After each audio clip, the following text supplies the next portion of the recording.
प्रिय विद्यार्थियों नमस्कार। मैं आपके सम्मुख पुनः प्रस्तुत हूं अगले अपने इस वीडियो में कांग्रेस के उदारवादी युग की परिचर्चा करने के लिए। जैसा कि पिछले वीडियो में हमने आपसे कांग्रेस के स्थापना के संदर्भ में व्यापक रूप से परिचर्चा किया, अब हम कांग्रेस के विकास की परिचर्चा करेंगे। और हमने बताया था कि कांग्रेस के विकास की चर्चा करने के लिए हम इसको 3 भागों में बांट सकते हैं: कांग्रेस का उदारवादी युग, कांग्रेस का उग्रवादी युग और गांधीवादी युग। आज हम इसके प्रथम खंड की परिचर्चा करते हैं, कांग्रेस के उदारवादी युग की चर्चा करते हैं। यह कांग्रेस का उदारवादी युग है 1885 से प्रारंभ होता है, उसकी स्थापना काल से, और 1905 तक चलता है। कब तक चलता है? 1885 से 1905 तक कांग्रेस का उदारवादी युग चलता है। कांग्रेस के उदारवादी युग को विद्वानों ने 2 फेज में बांटा। कहा पहला फेज है 1885 से 1895 का। कौन सा फेज? प्रथम फेज है 1885 से 1895 तक का, 1885 से 1895 तक का। और दूसरा फेज है 1896 से 1905 तक का। ये 2 फेज में हम कांग्रेस के उदारवादी युग का अध्ययन करते हैं। ये जो कांग्रेस का उदारवादी युग है, क्यों उदारवादी है? विद्यार्थियों, जब कोई भी आंदोलन देश में चलता है, किसी समाज में चलता है, जब आंदोलन का प्रारंभ होता है तो धीमे धीमे चलता है। उसमें संवाद को महत्व दिया जाता है और संवाद बातचीत के माध्यम से अधिकारों को और मांगों को माना जाता है। इसलिए जब हम किसी चीज को बातचीत के द्वारा मांग करते हैं, अपनी याचना प्रस्तुत करते हैं, निवेदन करते हैं, तो वो उदारता के लक्षण है। और कांग्रेस के शुरुआती 20 साल 1885 से 1905 तक इस संवाद शैली का प्रयोग किया जाता रहा। इसलिए हम कांग्रेस को क्या कहते हैं? उदारवादी युग इस अवधि को कहते हैं। यह कांग्रेस का जो उदारवादी युग है, इसमें समृद्ध लोग थे।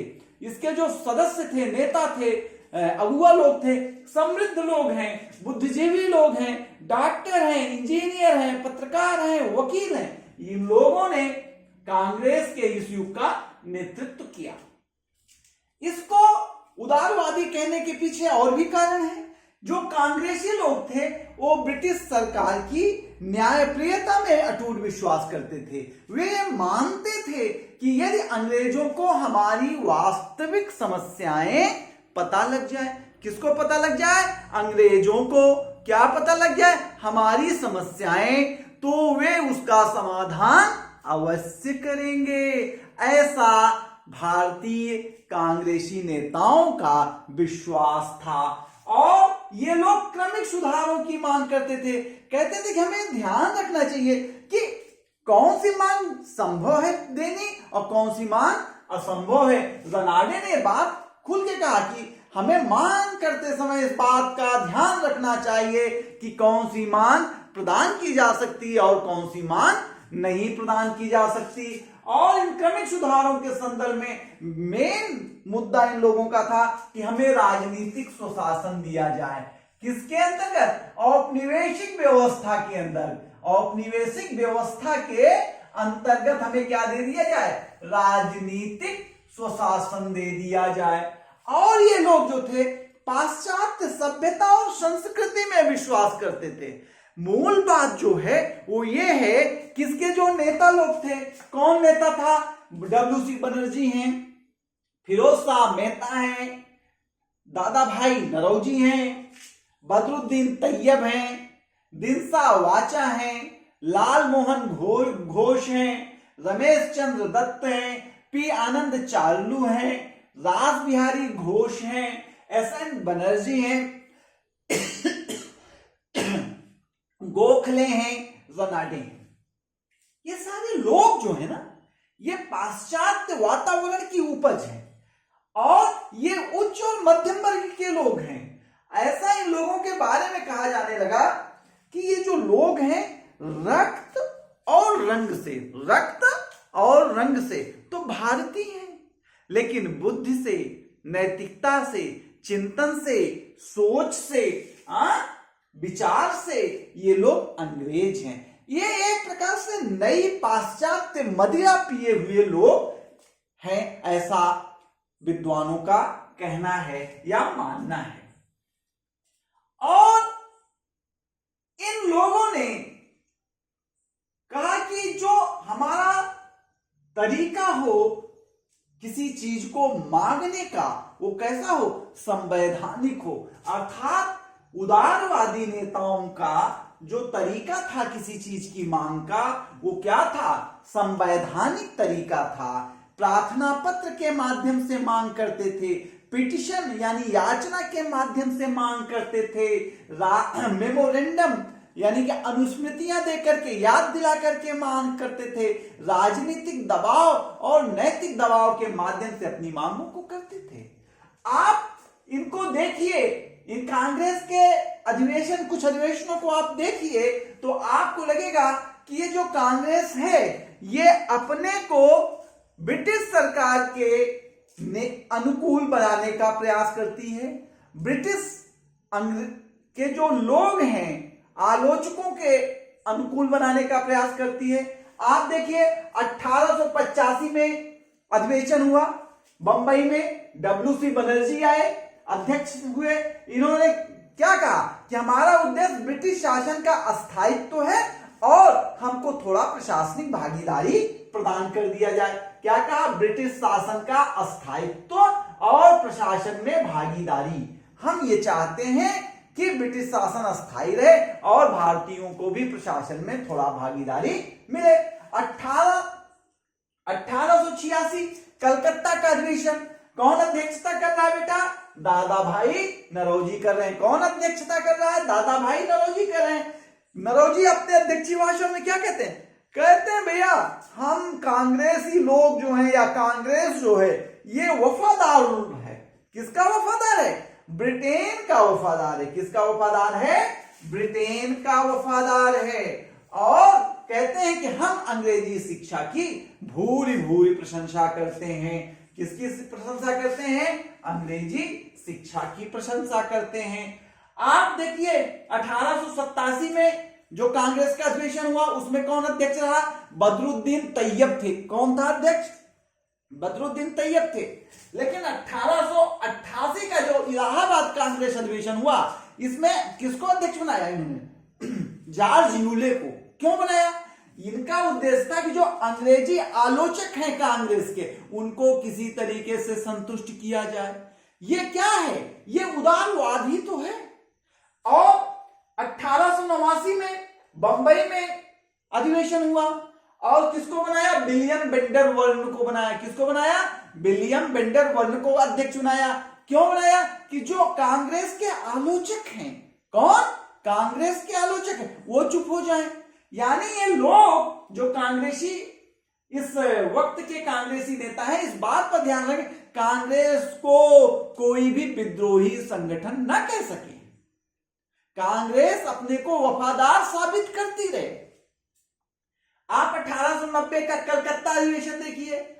कलकत्ता अधिवेशन में भी अंग्रेजों को ही कांग्रेस का अध्यक्ष बनाना चाहते हैं। गुंजे हैं और ग्लैडिस्टन करके है, उनको बनाना चाहते हैं, लेकिन ये लोग मना कर देते हैं। तो फिरोज शाह मेहता को क्या करते हैं, कलकत्ता अधिवेशन में कांग्रेस का अध्यक्ष चुनाते हैं। और फिरोज शाह मेहता बिल्कुल साफ साफ कहते हैं कि हमारा उद्देश्य सुधार करना है, क्रांति करना नहीं है। किसने कहा, फिरोज शाह मेहता ने कहा कि मेरा उद्देश्य सुधार करना है, क्रांति करना नहीं है। 1893 में फिर नरौजी बनते हैं और नरौजी कहते हैं चलिए हम अगला अधिवेशन लंदन में करेंगे। क्यों करेंगे लंदन में, कहा कि ये बहुत न्यायिक लोग हैं, ये बहुत अच्छे लोग हैं और ये लोग क्या करेंगे, यदि हम लंदन में करेंगे मेरी बातें इन तक जाएंगी तो हमारी मांगों को ये मान लेंगे। एक प्रकार से कहा जाए तो ये अंग्रेजी शासन के विनम्र लोग बन गए थे। इन सारे अधिवेशनों में कुछ ना कुछ मांगे ब्रिटिश हुकूमत को भेजी जा रही है। और क्या मांगे भेजी गई?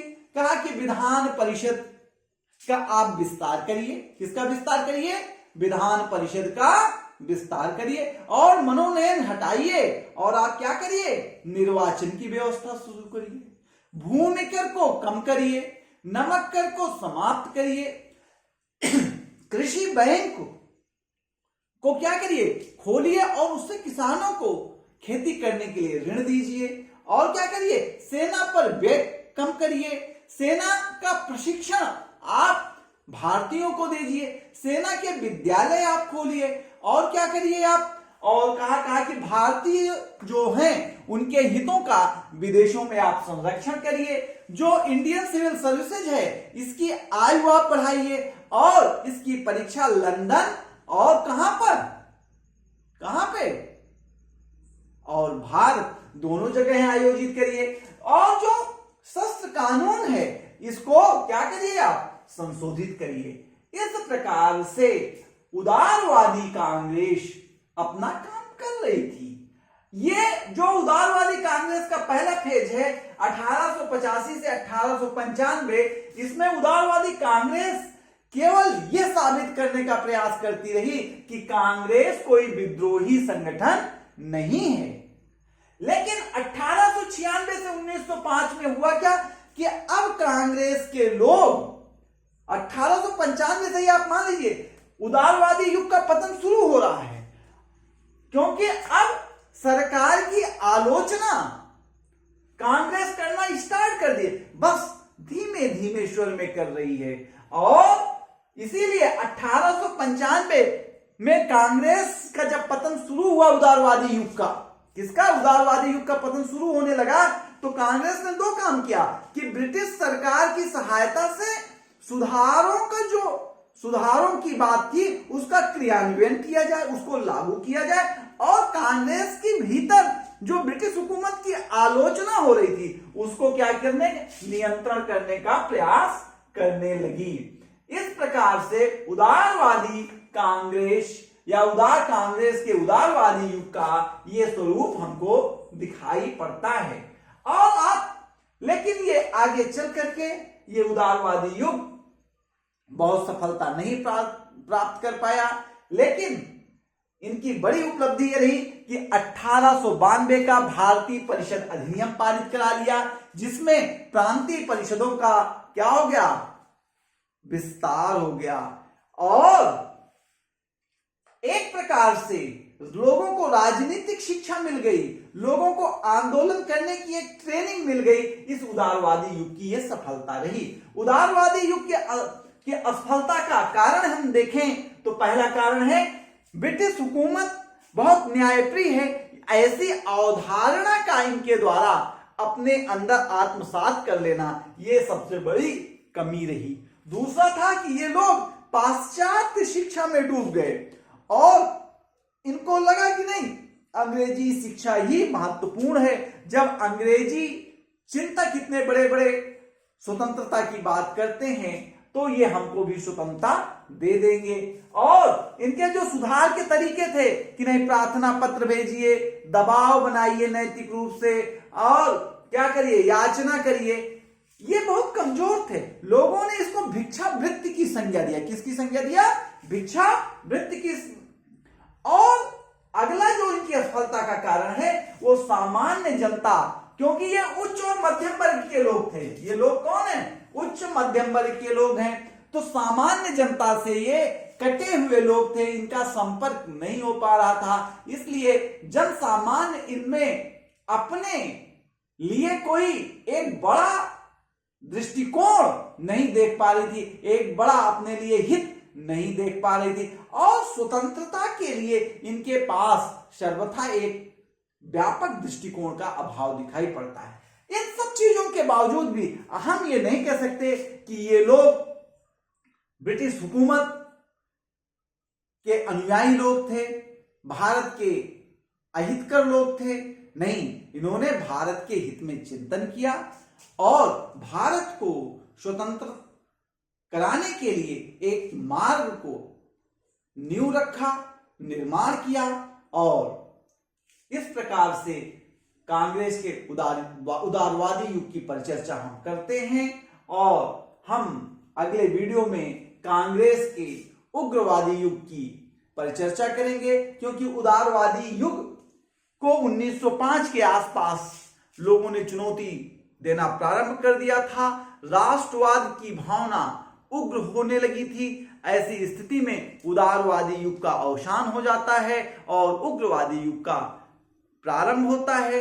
और हम समझते हैं कि आपको मेरा यह वीडियो पसंद आया होगा, कांग्रेस का उदारवादी युग आपको समझ आया होगा और हम आपसे अपेक्षा करते हैं कि आप हमारे YouTube channel learn with DRGT, learn LEARNWITHDRGT